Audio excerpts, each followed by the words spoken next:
Stugotz here. Here's the deal. When it comes to insurance, State Farm sets the bar. They make everything about the process easy. You can manage your coverage, pay your bill, or file a claim from the palm of your hand thanks to the State Farm mobile app, which was awarded Best Insurance Mobile App 2019. They truly care. With 19,000 local agents, they are able to get to know you and provide options that fit your personal needs. But most importantly, you can rely on State Farm to give it to you straight. Just helpful advice and the answers you need when you need them. So, when you want the real deal in insurance, go with State Farm. Like a good neighbor, State Farm is there. The Dan Le Batard with Stugotz Show podcast is presented by Capital One. This is Banking Reimagined. ESPN Radio is presented by Progressive Insurance. At Progressive, they are making things even easier. They'll help you bundle your home and car insurance together so you can save on both. Learn more at Progressive.com or 1-800-PROGRESSIVE. Tune in to The Last Dance, a behind-the-scenes look at the 90s Chicago Bulls dynasty. This series continues this Sunday at 9 Eastern on ESPN. And listen to the wrap-up podcast hosted by Jalen and Jacoby immediately following the broadcast, presented by State Farm and AT&T, available wherever you enjoy your podcast. BJ Armstrong expected to join us here in just a minute. Here's your SportsCenter update. Alex Morgan and Megan Rapinoe said that they will appeal a California judge's decision to throw out claims that the U.S. women's national team were underpaid compared to the men's team. Korea Baseball Organization, KBO. The NC Dinos defeated the Samsung Lions 4-0. That game was seen on ESPN. And finally, man, it felt good to give out a score. Whew. Wow. And finally, Netflix will move forward with the sequel for Extraction. Mike loves that. Attention SSI recipients. If you did not file a tax return last year and have children under 17, you must act now to get the $500 economic impact payment per child. If you do not act today, you must wait until next year to get those payments. Go to irs.gov and enter your information in the non-filer tool today. That's irs.gov. This message produced by Social Security at U.S. taxpayer expense. For all the latest headlines and information, tune in to SportsCenter on ESPN Radio all throughout the day. We are endeavoring to find BJ Armstrong, but if I had to play some sort of strange game show where they asked me, Stugotz, Mike Ryan's favorite actor, I believe that I would be selecting Nicolas Cage. I believe I would get the right answer that Nicolas Cage is Mike Ryan's favorite actor. Now comes word that Nicolas Cage is, for the first time ever, Stugotz, going to deign to settle to do television. He is going to do a television role, and it's going to be in an adaptation of Tiger King. We will get to Mike Ryan's thoughts on that in a second. Again, Mike Ryan has a pillow at home that has Nicolas Cage's face on it. You are watching on Sunday nights, many of you listening to this, the Michael Jordan documentary. BJ Armstrong joins us now on ESPN Radio. Thank you, BJ, for making the time. Hope that you're well. You were on First Take before the documentary started, and you said you were worried about how Michael Jordan would be portrayed. What do you make of how he's been portrayed? Well, you just in knowing him, for many years that I have, just the intensity, the focus that he brought in. When you see someone from the outside and you see them with this type of focus and energy, you just never know how it will be portrayed and how it would look from the outside. But somehow I think the director, Jason Ayer, and his staff, they've done a great job thus far. And I think it's been terrific. It's certainly been very enjoyable, and people seem to have a very positive response to the documentary thus far. You felt bad for anybody? Have you felt bad for Jerry Krause, for Tony Kukoc, for Isaiah Thomas? Is there anyone you felt bad for watching the portrayal? Well, it's kind of funny when you're watching other people, it's like other people's lives seem way more interesting than your own. So it's kind of weird to watch yourself and know that, these were things that we did, and I never thought twice about it or thought in my wildest dreams that anyone was ever interested in what was going on. So, but, and it's not that you feel bad. It's just part of public life, right? And there has to be heroes. There has to be villains. So, growing up in this sports world, some form of entertainment that it is, of course, there are going to be different takes on it. But I can say this, especially in Jerry Krause and Isaiah, these people are incredibly accomplished what they accomplished. Isaiah, in his case, he was, definitely a world champion, very well respected, and had a wonderful career. And, of course, Jerry Krause, what he was able to achieve in his career, 6 championships in 8 years speak for himself. So I think everyone in the end is, they're doing okay. And, and in Jerry's case, he's no longer with us. But for those who knew him, we knew that he was very focused and wanted to win just as much as any of the guys that were playing. Spoken as someone who wasn't smeared and sideswiped by anything that happened in the documentary. For example, when you hear Horace Grant saying, "Hey, it's not true. I'm not the sole source on the Jordan rules," with Sam Smith, you don't say to yourself, "Well, that's a frustrating position to be in," especially as you're saying, "Look, that didn't just come from Horace. There were a lot of people talking." Well, you got to put it in its proper context back then.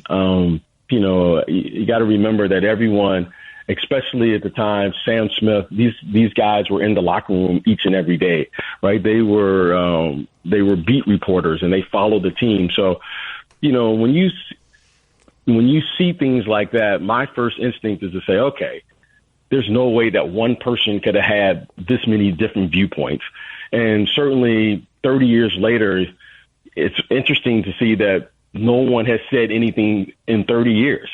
So all of a sudden now I'm not going to get all up in arms because someone wrote a book of anything like that and started saying things. So, but again, I think it makes for great theater. I think it makes for, people speaking out and saying things. But without question, I think Sam Smith understood then, just like we understand now, that, he's around the team each and every day. People can say things. People can put the pieces together. And this is what you get. Some of it's right. Some of it's not right. But that was the first time for us, especially as a group, where there was things around that we knew that people were talking about. And it was written. But if anything, that situation brought us closer together. We still accomplished what we needed to accomplish because we were a tight-knit group and we found a way to win regardless of what was going on around us. BJ Armstrong with us here on ESPN Radio. BJ, would Doug Collins, had he remained the head coach of the Bulls, would Doug Collins have eventually won a championship with Michael Jordan and that team? Well, I never played for Doug. I was actually drafted by Doug, and then my first year, Doug was on the staff when I was drafted, and then that summer, my first year coming into the league was Phil Jackson's first year. It's interesting. I think I played against many of Doug's teams in the NBA, and he was a terrific coach. He was I would say he probably was more similar to like a Chuck Daly type coach in the way he played and the way his teams were played, but they were always very well prepared. And I would tend to believe that they would have won a championship with Doug. Doug was very capable. He's one of the, more respected basketball people. And every time I've spoken with him and conversations we had over the years, he knows his stuff. So I would tend to believe that he would have won.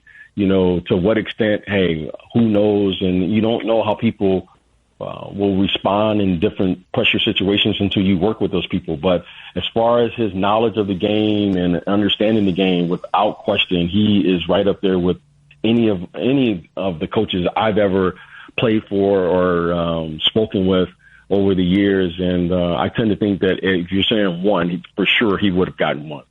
Yes or no, BJ Armstrong ever went from the $1 games of gambling with Will Perdue to the high money stakes in the back of the airplane? Yes or no? No. Okay, you never. How about this? BJ Armstrong, when he saw Michael Jordan laughing at the traveling Chicago cocaine circus, thought what to himself when he watched that? I didn't think. Thinking is too slow of a process in sports. So I just go, my favorite word is like, whatever. It's like, let's move on. Okay. All right, fine. We will move on. Were you around close by when Steve Kerr got punched in the face by Michael Jordan? I was not. I was not on the team during that time. So I was not around for that skirmish, but I've seen quite a few skirmishes in my NBA career. So, but it's part of it, and on the best one. Give me the best one. Give me the statute of limitations is up on this. The best skirmish that BJ Armstrong has seen. Well, I've seen quite a few, and here's the thing. Here's the thing that's always, when I hear about fights, especially on great teams or teams that are trying to win a championship, it's like there's levels to the fighting, right? If you're on a bad team, you have fights, right? If you're on a team that's not winning, you'll have a fight, and and people are slow to break it up. If you're on a good team like that Jordan team, like that Bulls team, you never have a fight because someone can seriously get hurt, right? You could break a hand. Someone could miss 2 or 3 months, and that's the difference between winning and losing. I'm really surprised that that fight even took place, and that was the one that I was like, oh wow, that's interesting, because how do you let a player like Michael Jordan and Steve Kerr, how do they get in a skirmish? Now, Steve Kerr's face needs to apologize to Michael Jordan's hand there. Steve Kerr's face. Well, I don't know what happened, and but the thing I was surprised playing on good teams and being in the league is that even took place. Like, how could that even take place? Because everyone that plays on a great team understands, right? You want to bring the practice to that level of intensity, but then you never allow it to cross the line. So it was kind of shocking to me that could even happen with a team like Chicago, because they were a team that was expected to be in the finals and have an opportunity to win, and they eventually did it. But that could have been a moment in time where, something could have happened, right? Either Steve got hurt or Michael could have gotten hurt or anyone could have got hurt. But you never, especially when you're a team that's focused and trying to win a championship, things like that, very rarely do you let that occur. All right, BJ, here's the big question. 86 Celtics, 97 Bulls. Who wins? Man, that's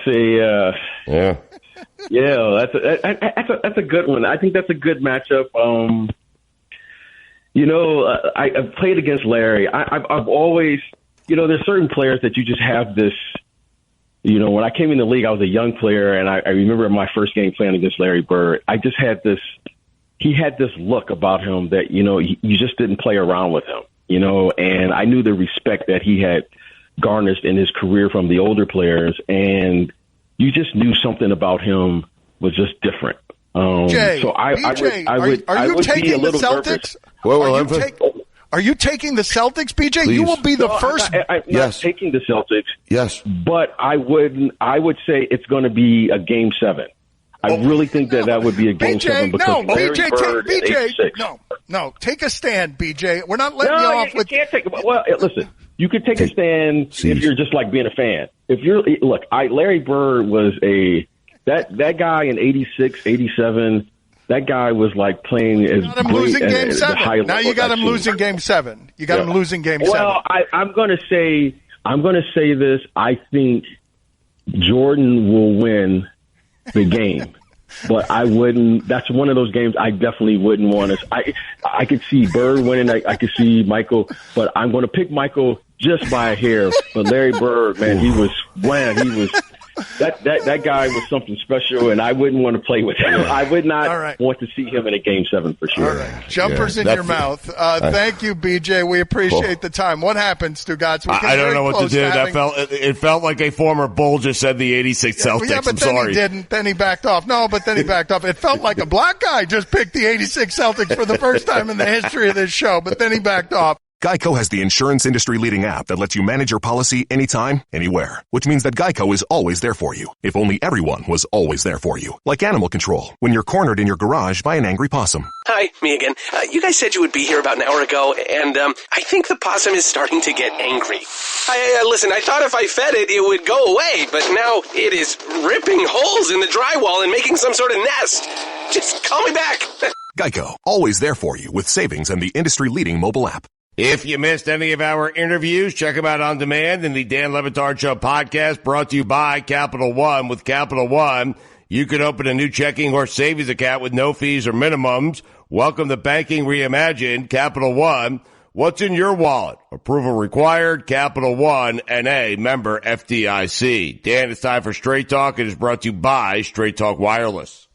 Frank Gore is on his way to Canton, 4.1 yards at a time, and now very late in life for a running back. He continues his tour of the AFC East. He is now, Stugotz, a New York Jet. Congratulations, you now have the 1,000-year-old mummified remains of Frank Gore in your backfield as the New York Jets have a backup to Le'Veon Bell. Congratulations, sir. Thank you very much. He still has about 3,000 yards to go to catch Emmitt Smith. So, we'll see. But I like that. I like having him as a guy who can get you exactly 3.4 yards when you need it, to come in for Le'Veon Bell. A little better than that, I think, is his career average. But also during the break, we learned that Dana White is trying to set up on Fight Island a Jorge Masvidal, Conor McGregor fight. At every point along the path, Dana White has said that Masvidal is too much for Conor McGregor, too much size for Conor McGregor, and he doesn't want to make the fight. But the pandemic has changed the economics of the game, Stugotz, and that would be an enormous fight if those two fought. And so he can get quite a bit of money. I don't think there's a fight that he could set up off the top of my head. I don't think there's a bigger fight right now that he could set up in terms of just popularity. And then, of course, that means that Stugotz will be headed out to Fight Island. He has not cut his hair in many months. He will have his hair braided. He will go into the corner. Stugotz, that will be the highlight of your career. You have said before that you loved being on the stage during the weigh-in of the last Masvidal fight. Yeah. Would you risk your life for the attention and fame that will come from headed to the octagon with Jorge Masvidal during this fight? Duh. Okay. Wait, so do you think that the UFC, do you think they'll allow me? Like, I haven't cut my hair in a while. Mike wants me to grow out, he wants me to grow the hair out. He wants cornrows. I'm walking Masvidal into the octagon. I'll be in his corner. Mike, do you think I'm going to be allowed to go to this UFC island and participate here? Because I'm texting back and forth with Masvidal, and I said, hey, champ, I'm ready to go when you're ready to go. And he said, we're getting ready to go. To answer your question, absolutely not, which means we're just going to have to wait to the next Masvidal fight, which means the hair is going to have to continue to grow. No. But look, if it means putting you on a plane during a deadly pandemic just to get this sight gag going, it's a risk I'm willing to take. Thanks. We've got a song about Chris Cody we're going to play later in this hour. And also, Stugotz, we have to make fun of the wishy-washiness of BJ Armstrong. Not since I talked to Marlins backup catcher Bob Nadel, and he told me, Dan, off the record, Whitney Houston is overrated. Have I gotten a more tepid response to a question I've asked than BJ Armstrong's waffling around on the game on the game between the 86 Celtics and the 97 Bulls? He was. You want to pick up that Bob Nadel name you just dropped? That is Straight Talk. It is brought to you by Straight Talk Wireless. No contract, no compromise. ESPN Radio, presented by Progressive Insurance. Today on ESPN Daily, Korean baseball starts today, one of the only leagues playing anywhere. If you watch the games on ESPN, you might see a player do a bat flip when you least expect it. Hear why bat flips are big in Korea. That's ESPN Daily, presented by Marathon. These days, we have to travel smart. Marathon can help by improving engine performance with quality top-tier gasoline. Marathon, fueling the American spirit. Download, subscribe, and review ESPN Daily, available wherever you enjoy your podcast. Here's your SportsCenter update. Alex Morgan and Megan Rapinoe say that they will appeal a California judge's decision to throw out claims that the U.S. women's national team were underpaid compared to the men's team. Korean baseball organization, KBO, the NC Dinos defeated the Samsung Lions 4-0. That game was seen on ESPN Baseball.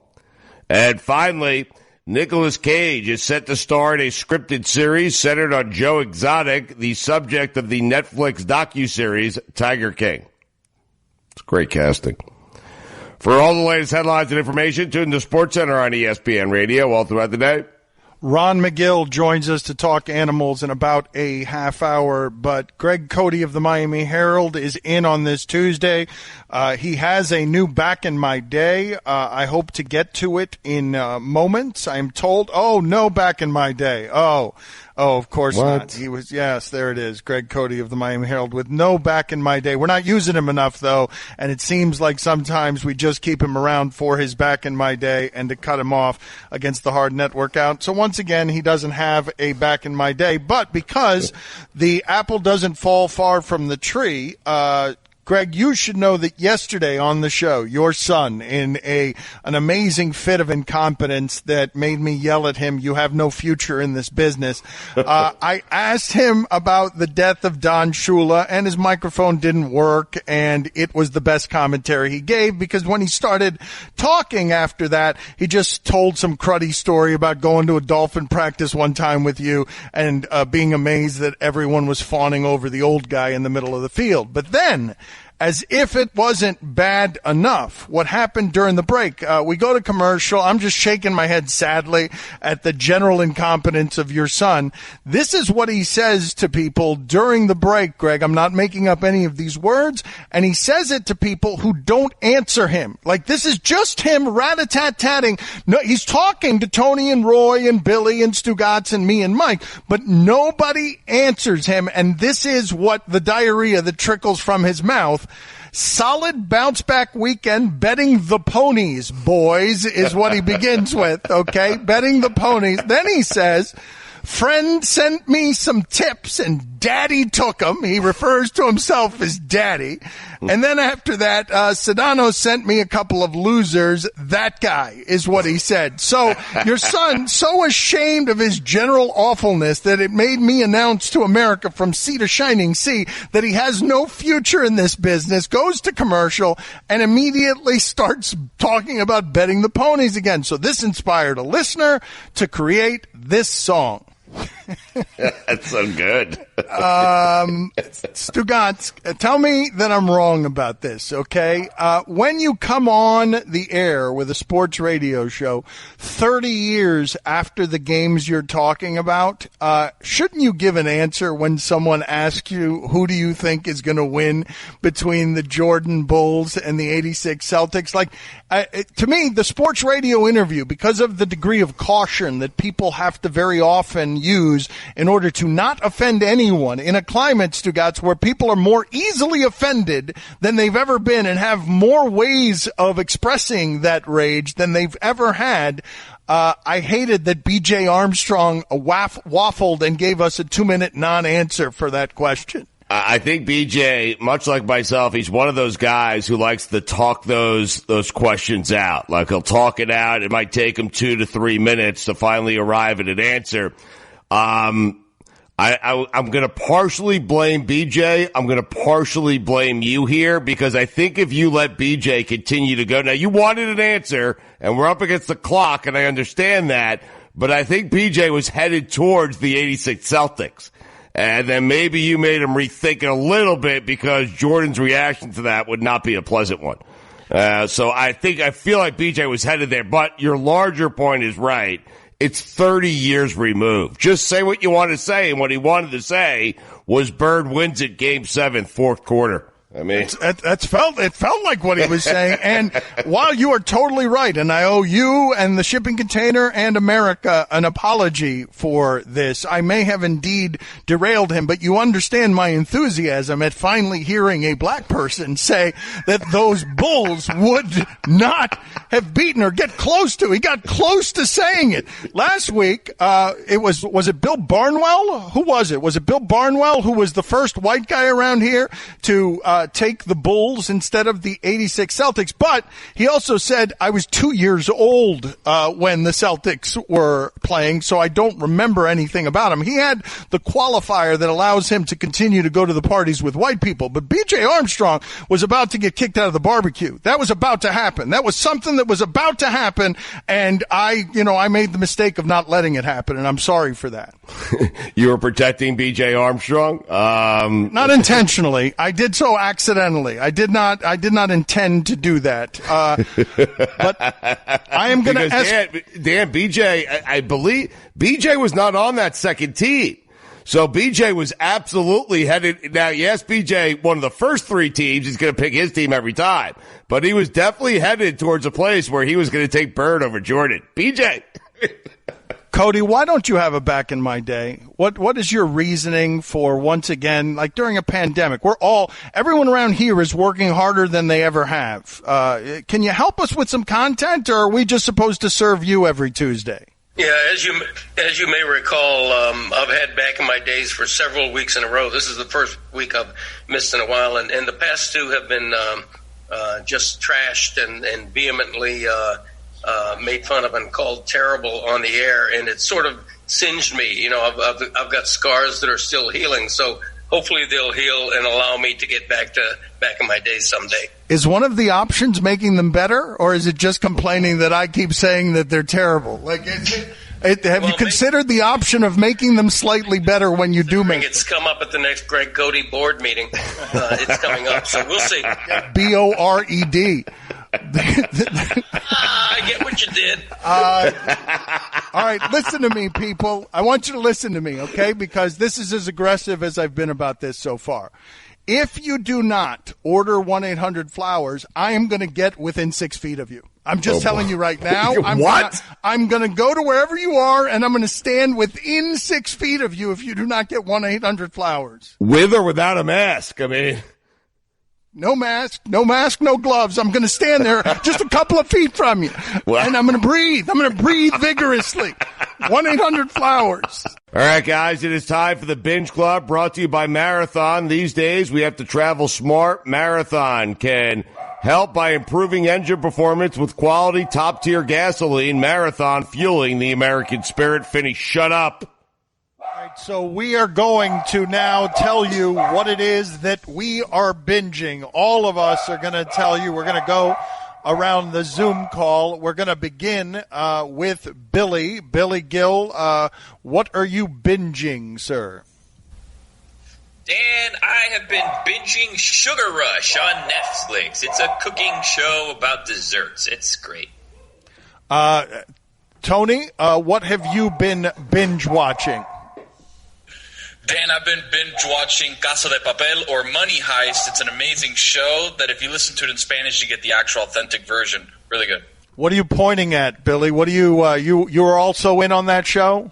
Oh man, that's a really good show, Dan. You should watch that one. The problem with it is, here's the thing about binging. I don't know if you binge, Dan, but for those of you who binge, if you're binging a show that's not totally completely done yet, you run into a thing where you catch up to a point where you're all caught up. And then you have to wait like a year and a half for the show to come back. And that's when binging's not good. You should binge shows that are completely done, because if not, you're just going to be sitting around for a while with no resolution to issues. All right, so The Wire, Sopranos, that kind of thing. Just things that you already know are done. Stugotz, what is it? Am I allowed to submit more than one if I'm binging multiple things, depending on the mood? Because I will not just go comedy all the time or just go drama. It depends on what it is that I want. What do you got, Stugotz? What are you binging? I'm binging this show called Fauda. It is fantastic. It's on Netflix. Dan, you know I always love when an old cagey detective, a badass, when he retires and he's roped back into business. And he is roped back into business. It's about the Israeli Defense Force. It's a fantastic show. And this kind of rogue group of former Israeli soldiers who are trying to help with terrorists. But I love when a guy retires and then he's roped back in. What is, put it on the poll, Guillermo. Do you love when a guy is retired and then he's roped back in? What is the name of the show? Say it again, Stugotz. It's called Fauda. I mean, you know, Dan, you got to love when the guy's working on a vineyard. He has put his career in the rearview mirror. He has moved on, and then he is roped back in by this secret club that wants to take out all the terrorists. Oh, it is good, Fauda. Roy, what about you? What is it that you're binging? I'm binging the Netflix show #BlackAF. It's by Kenya Barris. He's the creator of Blackish. It's basically a Modern Family version of his life, but with a lot more profanity. And what do you think of it? Because I have seen a whole lot of black folks not liking that show a whole lot. Well, they seem to believe that he's playing off of stereotypes, but if you look at it through like the Chappelle Show's lens, it's basically what white people think about black people. He's making fun of that. Okay, well, that's being lost on a whole lot of people as someone who has not seen the show.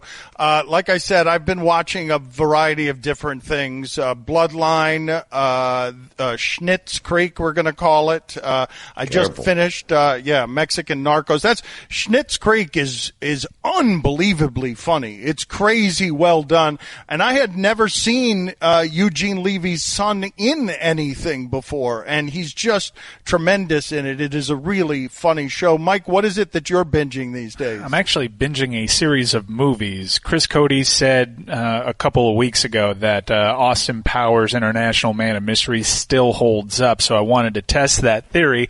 I'm 2 films down, and not for me. It's not holding up, which is a shame because I thought he was right last week when he says it holds up, but nope, and I'm sort of dreading having to go through Goldmember at this point. Well, wait a minute, though.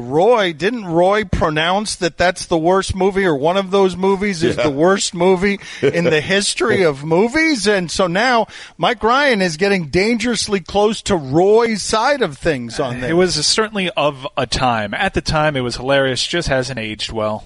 Okay, so and is it not hilarious now? Like, can you separate those two things where you're sort of like, okay, this couldn't be made today, doesn't age well, but there's still a bit of funny here. I might have had like 3 laughs, and then a couple of other jokes were inappropriate, and it's just not as funny.